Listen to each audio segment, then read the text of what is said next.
as opposed to being smart enough to understand that our differences were never different. It was just a minor miscommunication, you know. A lot of times men get right on the side of his head and just start talking to him in his ear. Just talking to him. I don't even know what the fuck I was saying, but it was something to the effect of like... Snoop Dogg climbed onto a private jet at night and left the country. And don't let anyone tell you it was for a tour date. The real reason is a betrayal so ugly it makes your stomach turn. Sean Diddy Combs secretly turned him in to the federal government as the man who ordered Tupac Shakur taken out. Insiders say Diddy's camp is already telling people they have evidence to prove it at trial this August. That's not a rumor drifting through comment sections anymore. That's a convicted felon flipping on another legend.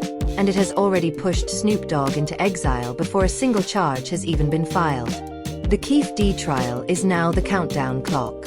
August 10th, 2026.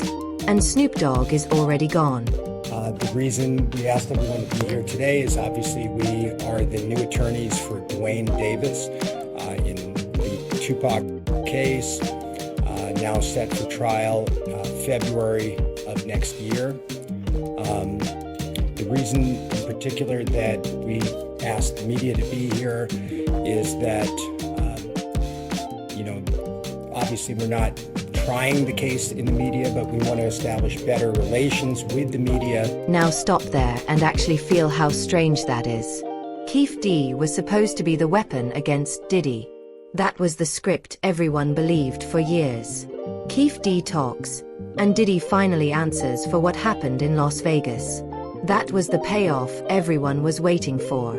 Instead, according to multiple insider reports, Keefe D opened his mouth and pointed in a completely different direction.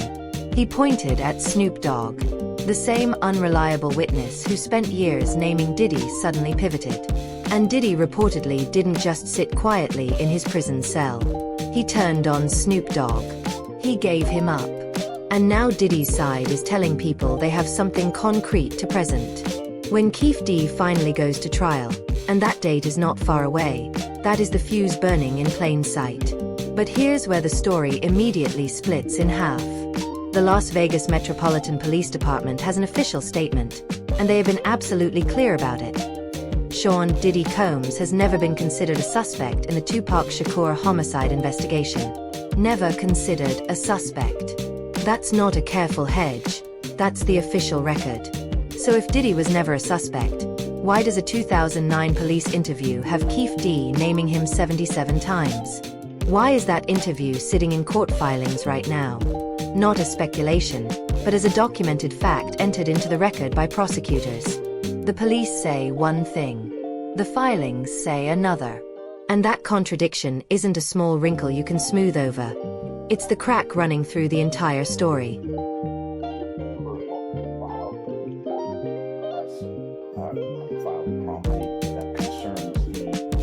Search warrant executed on his residence. That search warrant contained a nighttime clause, which is curious. You got a case that's going to be 30 years old, yet you have this 24-hour nighttime search, this 24-hour authorization. So that's the first of several motions. Let me pull that thread a little more, because it matters.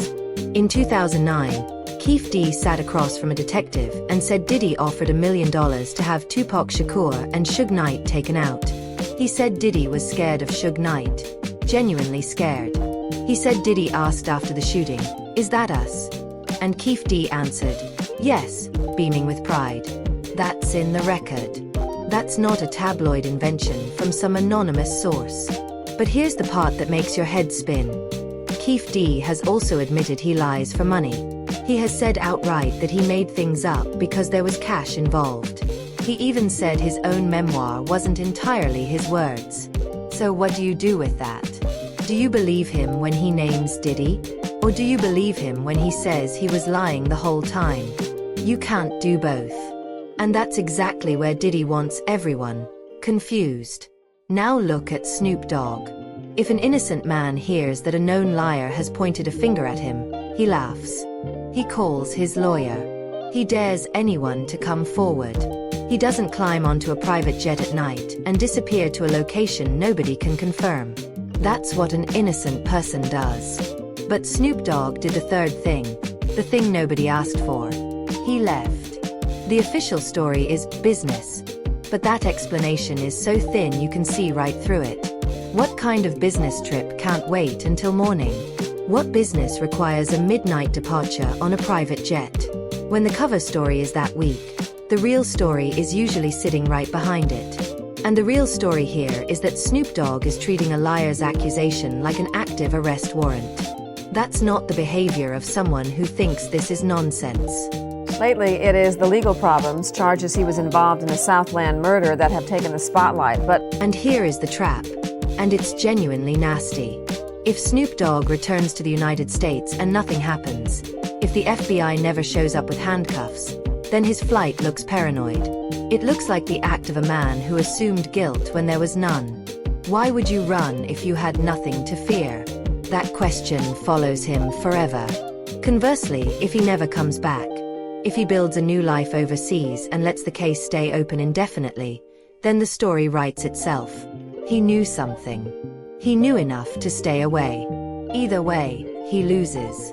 He cannot win. The loop closes around him and does not open again. That's not a legal problem. That's a psychological trap, and he's already inside it. But here's the part that should make you genuinely uncomfortable. The person making the accusation is not a clean witness. He's not a civic-minded citizen coming forward with a heavy heart. Sean Diddy Combs was convicted in July 2025 on 2 counts of transportation to engage in illegal activity. He is serving 50 months. And we've all seen the hotel surveillance video published by CNN. You remember it, Diddy, wearing only a towel, chasing Cassie Ventura down a hotel hallway, grabbing her by the neck, throwing her to the ground, kicking her while she's curled up, dragging her by her sweatshirt like she was nothing. He apologized later. He said he was disgusted, but the video exists. It's irrefutable. So here's the question the story cannot escape. Can a man like that be believed when he points at someone else? As far as, is he going to turn people in? Is he going to cooperate? If the federal government wants him to cooperate and they're going to cut his time, because right now he's looking at 15 to life. With all the charges he won't get out until 70 years old. He about 70, that's when they start talking about letting him come to a halfway house. You see the problem immediately. If you dismiss Diddy as a liar, the entire accusation against Snoop Dogg collapses. There is no case, just a convicted felon throwing names around to save himself. Maybe to get a deal. Maybe to shift attention away from his own legal troubles. But if you believe Diddy, you're placing your trust in a man convicted of transporting individuals for illegal purposes. A man captured on video committing violence against a former partner. A man facing more than 70 civil lawsuits from over 120 accusers. That's not a witness. That's a disaster zone. And yet, his word is the entire engine of this story. The FBI hasn't confirmed anything. No warrant has been issued. The only thing pushing Snoop Dogg into exile is the claim of a man the police have already said was never a suspect. And watch what's happening beneath the surface while everyone stares at Snoop Dogg's empty mansion. The Shakur family is not waiting for law enforcement. They've hired Alex Spiro, the same lawyer who represents some of the biggest names in entertainment, and they're actively investigating whether Diddy had any role in what happened to Tupac Shakur. That's not symbolic. That's a family that believes something is hidden. If their investigation uncovers anything, if they find evidence connecting Diddy to that night in Las Vegas, the entire case cracks open again. And if that happens while Snoop Dogg is still overseas, still running from a threat tied to the same witness, the optics become almost impossible to untangle. 2 men, one in prison, one in exile, both tied to the same shifting story. Then you have Suge Knight speaking from prison. Love him or hate him, he was in the car. He's the only living witness to the shooting itself. He claims Snoop Dogg tried to help keep Keefe D out on bail. He says Snoop Dogg was quietly working to free the one man whose testimony could put him in the crosshairs. Snoop Dogg fired back with a strange denial. I realize your real lies. That's not a clean denial. It's defensive in a way that suggests the fight was already happening in his head before the rest of us even knew there was a fight. And now he's overseas, and he can't clarify what he meant. Clarifying would require him to come home. And coming home means facing whatever might be waiting for him. Oh, but so make no mistake, the music industry, it's a dirty game. It's a dirty game. Anyway, you know what I mean? It's a dirty game, so much stuff that, you may never hear about, but it's a dirty game. So where does that leave us? Snoop Dogg is gone. The August trial is coming. Diddy is sitting in federal prison, watching the spotlight shift away from him for the first time in 30 years. The Shakur family is digging. Suge Knight is talking. Voletta Wallace, the mother of the notorious B.I.G., said she wants to slap the daylights out of Diddy. She said she's sick to her stomach. And the only person whose testimony could truly break this open is a man who has already admitted he lies for money, and said his own book wasn't even written in his own words. That's not a clean case. That's not a simple story. That's a mess where everyone has dirty hands. And the only question is whose version of events you're willing to believe.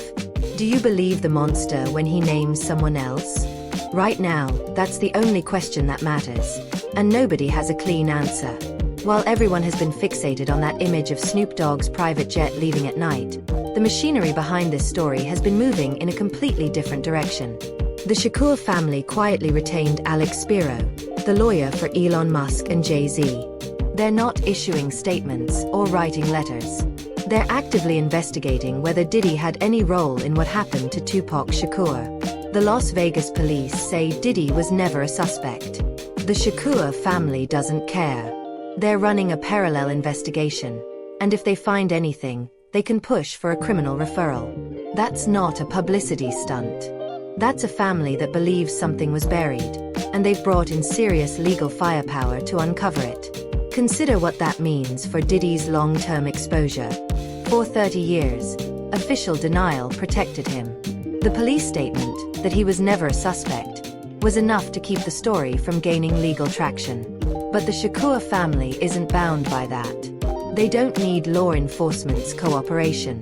They can build their own case, find their own witnesses, and hand everything directly to prosecutors who may actually act. That kind of threat doesn't show up on a court docket. It shows up in a private investigator's file. And the silence from the Shakur camp? That's not reassurance. That's strategy. You don't hire Alex Spiro to send polite inquiries. You hire him to find what everyone else missed. We announced several months ago that the families started a wrongful investigation into my brothers, and it leads where it leads. It leads where it leads. Now look at what's happening inside Diddy's own legal situation, because the timeline is getting stranger by the week. He is serving 50 months, but his lawyers are arguing in federal court that what prosecutors called illegal transportation was actually protected expression. They claim the gatherings were amateur performances covered by the First Amendment. That argument is in front of federal judges right now. If he wins, he could walk free well before 2028. Prosecutors have called the appeal meritless, but that doesn't mean the judges will agree. A free Diddy controls his own narrative. A free Diddy has media access. And a free Diddy, still facing more than 70 civil cases, has every reason to keep pointing at someone else. You see where this is going? The man whose words pushed Snoop Dogg into exile might not even be behind bars by the time the August trial arrives. If he walks, the pressure on Snoop Dogg doesn't decrease, it multiplies. Because now the accuser isn't a convicted felon locked away. He's a free man with a platform and a clear motive. He can go on every show. He can speak to every reporter.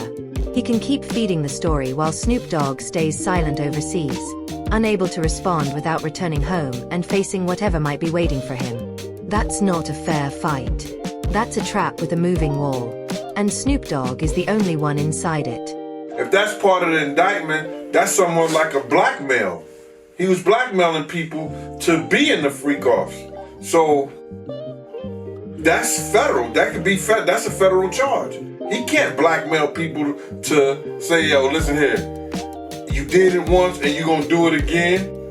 That ain't gonna make it with the government or nobody. Then you have Suge Knight. And this is where the story moves beyond legal filings into something much stranger. He was driving the car when the shooting happened. He is the only living witness to the actual event. From his prison cell, he has been giving interviews like a man with nothing left to lose. He claims Snoop Dogg tried to help Keefe D get bail. He says Snoop Dogg was working behind the scenes to free the one man whose testimony could put him in the crosshairs. Suge Knight is not a clean source. He has every reason to want Snoop Dogg to look bad, especially after Snoop Dogg ended up owning Death Row Records. But he was there. And when a man who was in the car starts naming names, you can't just ignore him. His credibility may be low, but his proximity is not. Here's where the history gets even darker. Suge Knight has also claimed that Tupac Shakur, in his final days, asked his own mother to let him go. He says she gave him pills. He says she told doctors not to bring him back. That is Suge Knight's account, not confirmed, and it has to be handled carefully. But the fact that he's saying it at all tells you something about the atmosphere surrounding this case. The man who was in the car is now telling stories that make the official version feel incomplete. Whether you believe him or not, his voice adds a layer of instability that the legal system cannot control. And that instability spreads to everyone connected to that night. He said it was, according to him now, he said it was security that accepted money, participated in it, and it was so-called homies. Do not forget about Voletta Wallace, the mother of the notorious B.I.G. She watched the hotel video of Diddy, and she said she wants to slap the daylights out of him. Those are her exact words. She said she is sick to her stomach. She said she is ashamed and embarrassed. That's not a legal filing. That's a mother who lost her son in the same war, watching someone who was supposed to be family get exposed in the worst possible way. When Voletta Wallace speaks, you listen. She isn't chasing headlines, she's disgusted. And that disgust is a reminder that this story isn't just about court dates and legal arguments. It's about real people carrying pain for 3 decades. Now look at the scale of what Diddy is facing outside the Shakur case. More than 70 civil lawsuits and over 120 accusers. That number alone should make you pause. Even if only a fraction of those claims hold weight, the pattern is impossible to ignore. Here's what makes the entire situation feel unstable. The original source of the accusation chain, Keefe D, has admitted he lies for money. He said his own memoir wasn't even written in his own words. He admitted he made things up for cash. So the man who first pointed at Diddy, and then pivoted to point at Snoop Dogg, is telling you not to believe him. That's not just a crack in the case. That's the entire foundation collapsing. There's a great deal of documents that were taken. In Mr. Wilson's initial press conference, he had stated that our client is presumed innocent. And that's obviously a constitutional protection that every defendant enjoys. However, he had said that just recently they had come upon evidence that they felt basically corroborated their theory of the case, and it made reference to this search warrant. Let's bring in something that has been sitting in the background for years.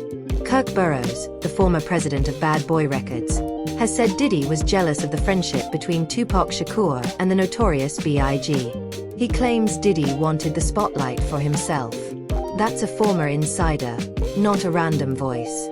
Kirk Burroughs also said that after Biggie passed away, Rolling Stone wanted to put him on the cover, but Diddy insisted on taking the spot himself to promote his own album. That's not proof of anything criminal, but it does suggest a pattern. A man who needs to be the center of attention, a man who doesn't like being overshadowed. And then you connect that to what Keefe D claimed, that Diddy offered $1 million to have Tupac Shakur taken out. And suddenly the motive narrative keeps resurfacing from different angles. Then comes one of the strangest stories of all. And you have to hear it carefully, because it sounds almost scripted. Suge Knight claims Prince once seated him and Diddy at the same table on purpose. According to Suge Knight, Prince knew exactly what he was doing. He wanted to see what would happen. Suge Knight says he leaned over and told Diddy they should settle things in the restroom. He claims Diddy stood up, got heated, and was then rushed out by security with coats thrown over his head. That story is unverified. It comes from Suge Knight, who has every reason to present himself as dominant. But the fact that it exists, that someone who was there is telling it, shows how deep these tensions ran. These men were circling each other for years. The violence that took Tupac Shakur was always the shadow hanging over every room they entered. When you get to be the age that we at and you get to become as successful as we are, you have to start doing some things that matter for the future. Right. Because if we keep the narrative out there that... Now pull the camera back and look at the full picture. The Shakur family is investigating with a top-tier lawyer. Diddy might walk free on appeal. Suge Knight is speaking from prison. Voletta Wallace is furious. More than 120 accusers are lined up. A former Bad Boy Records president is describing patterns of jealousy and control. Keefe D, the original source, says he lied for money. Every layer of this story is unstable. Every person involved has either compromised credibility or a clear motive to distort the truth. And through all of it, Snoop Dogg is sitting overseas, unable to return without looking guilty, and unable to stay away without looking like he knows something he shouldn't. The trap from the beginning is still there, but now the walls have closed in even tighter, and the people standing outside the trap are all holding matches. The question we started with is still the only one that matters, but now it feels heavier. Can a man like Diddy be believed when he points at someone else? The Shakur family is treating his possible involvement as a serious lead. They are investing real resources into real legal work. That doesn't prove Diddy is telling the truth, but it does mean there's enough smoke that those closest to Tupac Shakur can't ignore it anymore.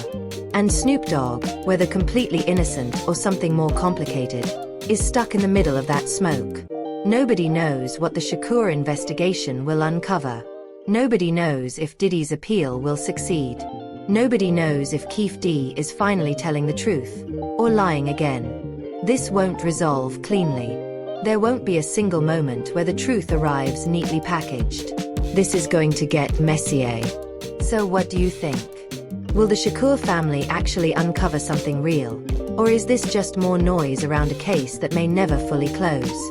And what about Diddy trying to walk free on a First Amendment argument while all of this unfolds? Drop your thoughts below. Where do you stand on this?